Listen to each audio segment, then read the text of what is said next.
What's up, guys? Winter Kills. We're back with another deck profile, and today, if you can't tell already, in front of you we have Earthbound Immortals. This is a deck that I've been wanting to build for such a long time. Now I've finally gotten around to it after picking up all the small cards. It's something I'm finally glad is built, and now I can play it as a nice fun deck. This deck is so much fun to play. I don't know if you guys know anything about this archetype in general, but it is just so much fun to play.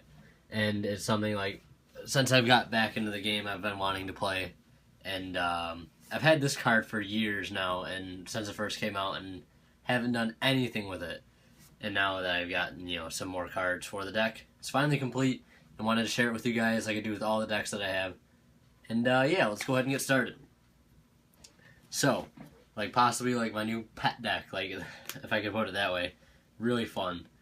And it's relatively cheap too, now that most of the cards got reprinted in the new Legendary 5Ds collection.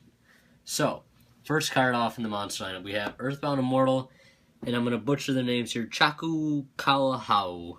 That's probably completely wrong. But so basically, they're basically like the Malefics. They need a field spell to be on the field, or else they destroy themselves. So basically, you can normal summon him, or special summon him. Now I use the zombie engine to get these guys out easily, like Zombie World, Book of Life, or just a field spell with Call the Haunted up works really well too. So basically, when this guy is in attack mode, he cannot be targeted for an attack, or whatever, depends, whatever battle position he's in. They cannot be targeted for attacks, and they always attack directly. So that's 2,900 damage every turn. And the good thing about this guy is that when he's in defense position, your opponent cannot conduct their battle phase. And also, once per turn, you can inflict half its defense to your opponent, but it cannot declare an attack that turn. So the best thing to do is just sit this guy in defense and keep burning your opponent for 1,200 every turn. And obviously they can't have their battle phase, which is really nice. And they just can't really do anything to get over it, unless of course they Dark Hole or Raigeki. But we play a little, back row hate in this deck to sort of keep these guys in the field. And of course, you can only control one of them. Next, we have two Earthbound Immortal Kusilu. So basically, this guy is the same way. You need a field spell, and basically, he doesn't have the effect where he's in defense. Your opponent can't have their battle phase. Your opponent can have their battle phase all day long with this guy. But basically, let me read it real quick because I kind of forgot.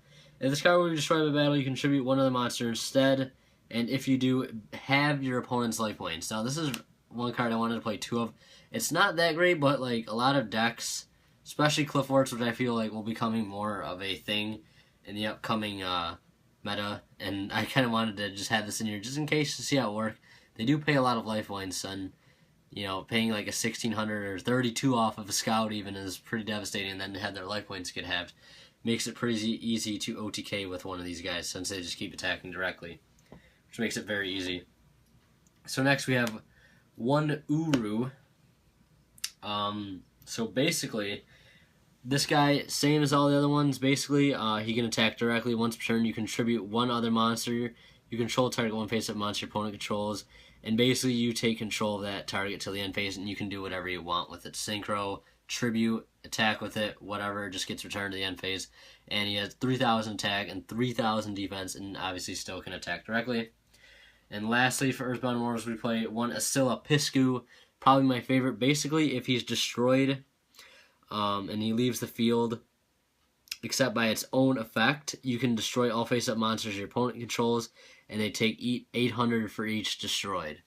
So yeah, that's it for the Earthbound Immortals. I only play 5, and you can play whatever ones you want. This is my own custom variant.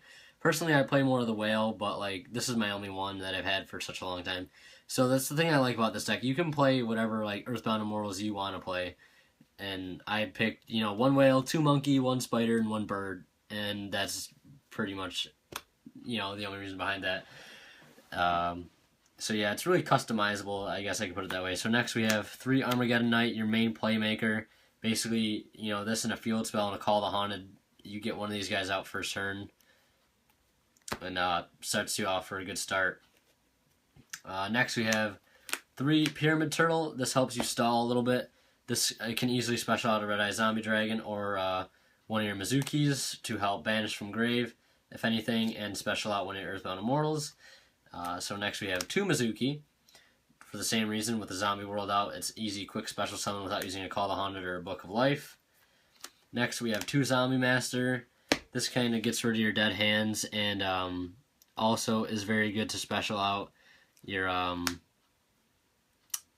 Armageddon Knights, because Armageddon Knight gets the effect when it's summoned, like it's a Tower Knight monster. So you can pitch like one of your Earthbound Immortals for another Armageddon Knight in graveyard or whatever you need, or one of these guys, 1 double cost, and it's really good to make Lavalval Chain with, which is something I would be playing this deck, but I don't have a Lavalval Chain yet. But yeah, and so 1 double cost, and I only like 1 because obviously the turn you summon it, you can't use it right away, so it kind of just sits there. So that's why I like 1.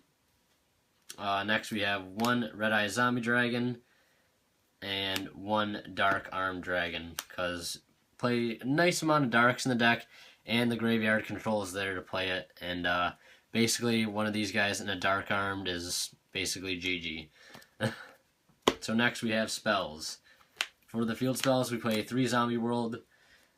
Basically, everything in the field and graveyard becomes zombies, and neither player can tribute summon monsters except zombie-type monsters.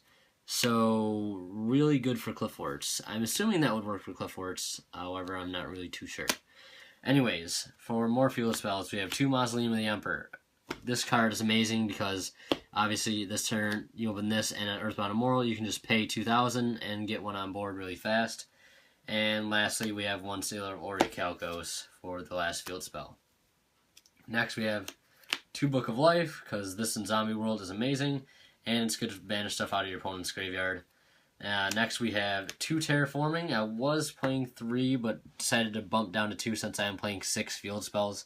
So odds are you can open up one of these, or one of these in your first hand, or first couple of cards that you'll draw, because the deck kind of does search a little bit, does shuffle up a little bit, which is nice.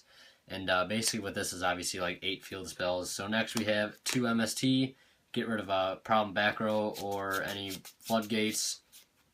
Next, my own personal preference is 2 Forbidden Dress. This basically makes it so you can't get Darkhold and you can't get Raigeki, because you can just throw this and protect your stuff, so you don't have to worry about losing the cards like that.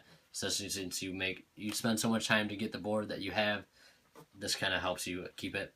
I played 1 Rhoda just to search the Armageddon Knight. We played 3, only 3 warriors in the deck, so we only really need 1. And 1 Foolish for obvious reasons, and that about sums up the spells. Next for the traps, we have, of course, 3 Call the Haunted. Wouldn't be zombies without it, and very helpful obviously with a field spell up, and an Armageddon Knight play.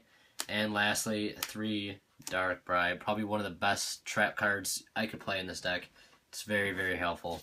Gets rid of the MSTs, the Fairy Winds, Dust Tornadoes that kind of try to blow up your field spells, and your Call the Haunteds. So very nice card to play in here. And we don't really care about giving our opponent that 1 card draw, because we can just keep poking them directly with our Earthbound Immortals, and it stops the battle traps too. So that is about it for Earthbound Immortals, guys.